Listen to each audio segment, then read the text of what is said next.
Hello Pilipinas, hello world. For today's video, ito yung part 2 ng aming long ride papuntang Desierto. So nandito hangin, mga marites, kasi nagana lang o ang lahat na makikita nyo dyan, ang nagmamayari yan ang amo. Charot. Yan, nakita nyo na ang kung ano kalapad ang Desierto dito. Wala kayong makita na bahay, wala kayong nakita na puno. Yan yung Desierto, mga marites. So ayan yung sunset. Palubog na nga ang araw kasi hapon na dito. The time is 5:30 yata ng hapon. Hindi ko nakatingin sa orasan. So ayan yung farm ng amo ko, marites. Yung bahay na yan is parang tawag dito sa atin, may tawag sa bahay na yan dyan eh. Pero ang tawag dito sa kanila is parang chalet. Yung chalet, parang yung van na parang bahay, ganun yun. So ayan nga, marites, gaano kalawak yung mga lupain dito sa ibang bansa na walang kapuno-puno, walang damo. O yan yung desierto, mga marites, dito sa Kuwait. Yan yung malapit sa Saudi. Isang oras na lang papunta na ng Saudi. Ayun, nakita yung green na yun. May mga may mga kalapati hinuhuli ng ng mga boy dito. Hinuhuli niya yan tapos pinapaitlog. So ang ganda ng sunset. Palubog na yung araw, mga marites. Ang ganda tingnan, oh.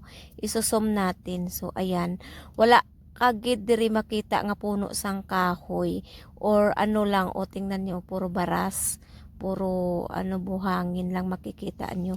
So mga marites, ito na nga, pauwi na nga kami, nagpe-prepare na kami kasi uuwi na kami kay gabi na. So atong jar na to nga gindala sang boy, pangayok to sa amon amo. So ayan, outfit check muna tayo. So ayan, ang katabaan hindi na talaga mapigilan, mga marites. O tingnan nyo yan, lumulubo na tayo sa kakakain. Bawal ang diet dito sa ibang bansa kasi maraming trabaho. So ayan, may dala-dala pa ako na alam mo yung cup na yan, parang yan na cup, is steel na cup. Ayan pa, o dalawa na. Sabi ko sa boy, akin ang dalawa na yan. O ayun si Dulal, yung isang boy.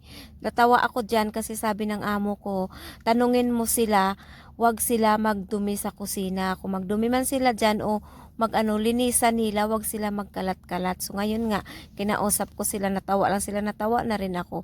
So ito na nga, mga marites, andito na, gabi na nga, pauwi na kami ng bahay. So naghambal ang amo, kumapit kami liwat sa bilihan ng mga gulay.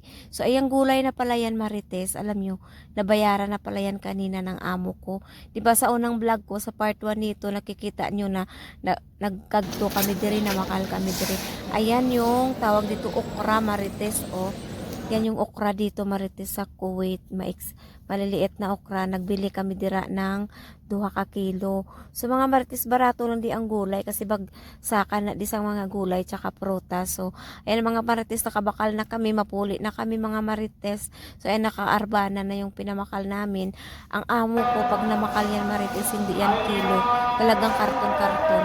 So mga marites, ayan, binuksan namin yung isang watermelon, tapos kinain namin, tinestingan namin kung matamis nga. Sabi ko dun sa mama, sabi ko, ay matamis nga, dalok-dalok talaga ba, kahit saan lang, o dalok-dalok. Kaya ayan, lumulubo ang katawan. So marites, mapuli na kami, ara na kami, pagwa na kami dito. So ara na kami sa gwa, mga marites. Nagasunod kami sa buli, sa amo na una na siya, papunta na siya doon sa sasakyan. Tapos yung arbana na yun yung arbana namin na pinamilihan ng mga binili na mga gulay tsaka prutas. So mga marites, ito na nga, pauwi na nga kami. Ayan, travel, long ride talaga, marites. O tingnan nyo, nakita nyo yan, marites, ayan, tangke yan ng tubig. Ang ganda tingnan, di ba? Parang landmark siya ng Kuwait. Tangke ng tubig yan, mga kamarites. So mga marites, hope nag-enjoy ka mo sa video na to at naigala ko kayo papuntang Desierto. Ito yung part 2 ng aking video na long ride going to Desierto, mga kamarites. Hope you enjoy watching. See you my next vlog, mga kamarites. Ang ganda ng tangke na ng tubig dito, marites. Colorful, kulay blue. Marites, see you my next vlog. God bless us all, mga kamarites dyan. Mabuhay!